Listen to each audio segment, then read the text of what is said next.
শ্রী শ্রী রামকৃষ্ণ কথামৃত। দক্ষিণেশ্বরে ঠাকুর শ্রীরামকৃষ্ণ ও দেবী চৌধুরানী পাঠ। প্রথম পরিচ্ছেদ। 1884 27 ডিসেম্বর।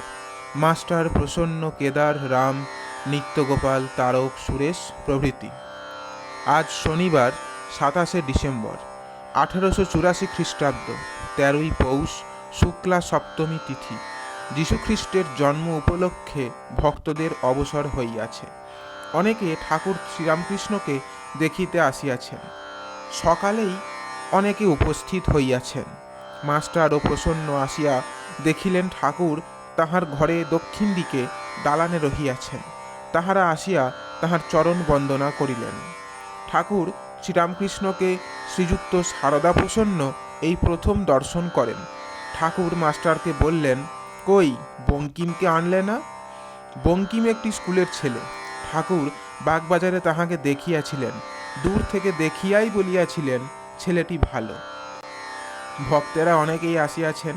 কেদার, রাম, নিত্যগোপাল, তারক, সুরেন্দ্র মিত্র প্রভৃতি ও ছোকরা ভক্তেরা অনেকে উপস্থিত। কিয়ৎক্ষণ পরে ঠাকুর ভক্ত সঙ্গে পঞ্চবটিতে গিয়া বসিয়াছেন। ভক্তেরা চতুর্দিকে ঘেরিয়া রহিয়াছেন, কেহ বসিয়া কেহ দাঁড়াইয়া।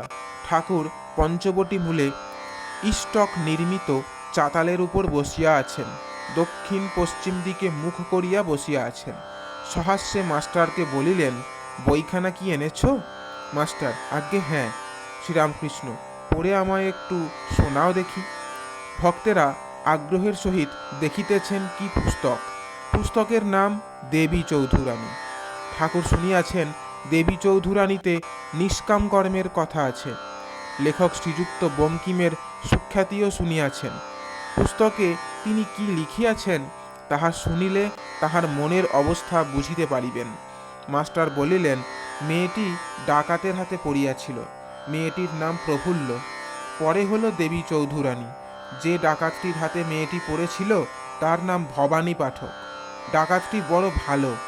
সেই প্রফুল্লকে অনেক সাধন ভজন করিয়েছিল, আর কীরকম করে নিষ্কাম কর্ম করতে হয় তাই শিখিয়েছিল।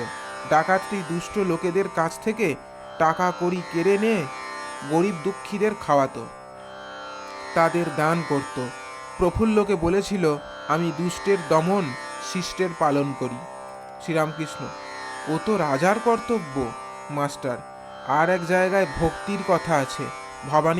ভবানী ঠাকুর প্রফুল্লর কাছে থাকবার জন্য একটি মেয়েকে পাঠিয়ে দিয়েছিলেন। তার নাম নিশি। সে মেয়েটি বড় ভক্তিমতী। সে বলতো, শ্রীকৃষ্ণ আমার স্বামী। প্রফুল্লর বিয়ে হয়েছিল। প্রফুল্লর বাপ ছিল না, মা ছিল। মিছে একটা বদনাম তুলে পাড়ার লোকে ওদের এক ঘরে করে দিয়েছিল। তাই শ্বশুর প্রফুল্লকে বাড়িতে নিয়ে যায় নাই। ছেলের আরও দুটি বিয়ে দিয়েছিল। প্রফুল্লর কিন্তু স্বামীর উপর বড় ভালোবাসা ছিল। এইখানটা শুনলে বেশ বুঝতে পারা যাবে। নিশি, আমি তাহার ভবানী ঠাকুরের কন্যা, তিনি আমার পিতা। তিনিও আমাকে এক প্রকার সম্প্রদান করিয়াছেন।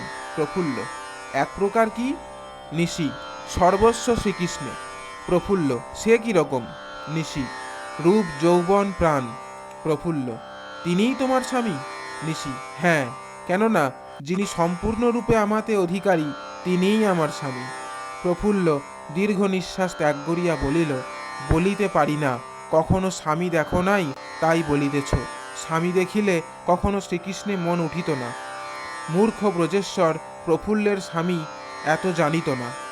বয়স্যা বলিল, শ্রীকৃষ্ণে সকল মেয়েরই মন উঠিতে পারে, কেননা তার রূপ অনন্ত, যৌবন অনন্ত, ঐশ্বর্য অনন্ত। এ যুবতী ভবানী ঠাকুরের চেলা, কিন্তু প্রফুল্ল নিরক্ষর। এ কথার উত্তর দিতে পারিল না। হিন্দু ধর্ম প্রণেতারা উত্তর জানিতেন। ঈশ্বর অনন্ত জানি, কিন্তু অনন্তকে ক্ষুদ্র হৃদয় পিঞ্জরে পুরিতে পারি না, কিন্তু শান্তকে পারি। তাই অনন্ত জগদীশ্বর হিন্দুর হৃৎপিঞ্জরে শান্ত শ্রীকৃষ্ণ। স্বামী আরও পরিষ্কার রূপে শান্ত। এই জন্য প্রেম পবিত্র হইলে স্বামী ঈশ্বরে আরোহণের প্রথম সোপান। তাই হিন্দু মেয়ের পতিই দেবতা। অন্য সব সমাজ হিন্দু সমাজের কাছে এ অংশে নিকৃষ্ট। প্রফুল্ল মূর্খ মেয়ে, কিছু বুঝিতে পারিল না। বলিল, আমি অত কথা ভাই বুঝিতে পারি না। তোমার নামটি কি, এখনো তো বলিলে না? বয়স্যা বলিল, ভবানী ঠাকুর নাম রাখিয়াছিলেন নিশি, আমি দিবার বহিন নিশি। দিবাকে একদিন আলাপ করিয়া লইয়া আসিব। কিন্তু যা বলিতেছিলাম শোনো, ঈশ্বরই পরম স্বামী, স্ত্রীলোকের পতিই দেবতা। শ্রীকৃষ্ণ সকলের দেবতা। দুটো দেবতা কেন ভাই, দুই ঈশ্বর। এ ক্ষুদ্র প্রাণের ক্ষুদ্র ভক্তিটুকুকে দুই ভাগ করিলে কতটুকু থাকে? প্রফুল্ল, দূর, মেয়ে মানুষের ভক্তির কি শেষ আছে? নিশি, মেয়ে মানুষের ভালোবাসার শেষ নাই, ভক্তি এক, ভালোবাসা আর। মাস্টার বলিতেছেন, ভবানী ঠাকুর প্রফুল্লকে সাধন আরম্ভ করালেন। প্রথম বৎসর ভবানী ঠাকুর প্রফুল্লের বাড়িতে কোনো পুরুষকে যাইতে দিতেন না, বা তাহাকে বাড়ির বাহিরে কোনো পুরুষের সঙ্গে আলাপ করিতে দিতেন না। দ্বিতীয় বৎসর আলাপ পক্ষে নিষেধ রহিত করিলেন, কিন্তু তাহার বাড়িতে কোনো পুরুষকে যাইতে দিতেন না। পরে তৃতীয় বৎসরে যখন প্রফুল্ল মাথা মুড়াইল, তখন ভবানী ঠাকুর বাছা বাছা শিষ্য সঙ্গে লইয়া প্রফুল্লের নিকটে যাইতেন। প্রফুল্ল ন্যাড়া মাথায় অবনত মুখে তাহাদের সঙ্গে শাস্ত্রীয় আলাপ করিত। তারপর প্রফুল্লের বিদ্যাশিক্ষা আরম্ভ। ব্যাকরণ পড়া হলো, রঘু, কুমার, নৈষধ, শকুন্তলা, একটু সাংখ্য, একটু বেদান্ত, একটু ন্যায়। শ্রীরামকৃষ্ণ বলিতেছেন, এর মানে কি জানো? না পড়লে শুনলে জ্ঞান হয় না। যে লিখেছে এসব লোকের এই মত।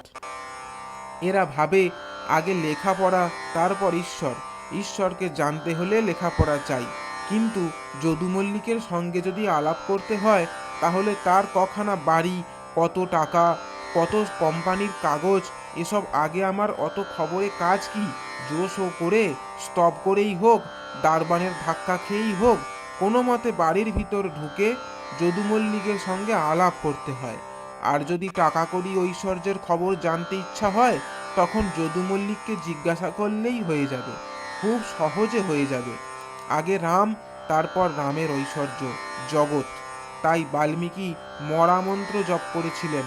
ম অর্থাৎ ঈশ্বর, তারপর রা অর্থাৎ জগৎ, তার ঐশ্বর্য। ভক্তেরা অবাক হইয়া ঠাকুরের কথামৃত পান করিতেছেন। জয় ঠাকুর মা স্বামীজি।